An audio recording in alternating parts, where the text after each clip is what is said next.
শত শত Hong Kong visa রিফিউজের পর কিছু ভিসা আমি অ্যাপ্রুভাল পেয়েছি। এর মধ্যে একটা ভিসা হলো এটা দেখতে পাচ্ছেন, এই যে অ্যাপ্রুভাল 7 দিনের দিছে, এন্ট্রি ভিজিট দিছে। বিশেষ করে বাংলাদেশ থেকে বর্তমানে হংকংয়ের ভিসা পাওয়াটা একটু ক্রিটিক্যাল হয়ে গেছে। এর কারণ হলো হংকং ভিসাতে বাংলাদেশিরা গিয়ে সেরা রিফিউজি ক্লেম মারে, যেটা কেস মাইরা থেকে জায়গা এখানে কাজ করে, বেতনও ভালো। একজনের বেতন সর্বনিম্ন 1.5 লাখ থেকে 2 লাখ 3 লাখ টাকার মধ্যে বেতন হয়ে যায়, যেটা হংকংয়ের ক্ষেত্রে। সো হংকং ভিসা আপনি করতে গেলে আপনাকে অবশ্যই রিয়েল ট্রাভেলার হতে হবে। আমার বেশ কয়েকটা ভিসার রিফিউজও হয়েছে, যদি আপনাদেরকে দেখাই।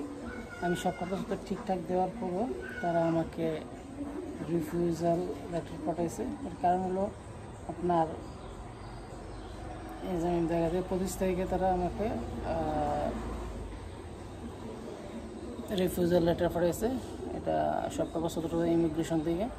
এর কারণ হলো আপনার যারা ট্রাভেল হিস্ট্রি কম, অর্থাৎ একটা দেশ 2টা দেশ ঘুরছেন, তারা যদি হংকংয়ের ভিসা অ্যাপ্লাই করেন হয়তো ভিসা হওয়ার সম্ভাবনা একটু কম।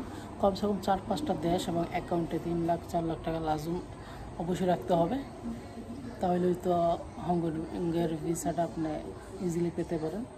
তাছাড়া আপনার বাংলাদেশিদের জন্য ট্যাক্স রিটার্ন, ইটিএনআই, ট্রেড লাইসেন্স যারা ব্যবসা করেন, বা এনওসি, লিভ লেটার যেটা এনওসি কোম্পানির থেকে, পেডের মাধ্যমে বিজনেস কার্ড, সব কিছু মিলে অর্থাৎ একজন রিয়েল ট্রাভেলার হিসেবে আপনাকে অবশ্যই প্রমাণ করতে হবে হংকং ইমিগ্রেশনের অধীনে, তাইলে হয়তো আপনি ভিসাটা সহজে পেয়ে যেতে পারেন।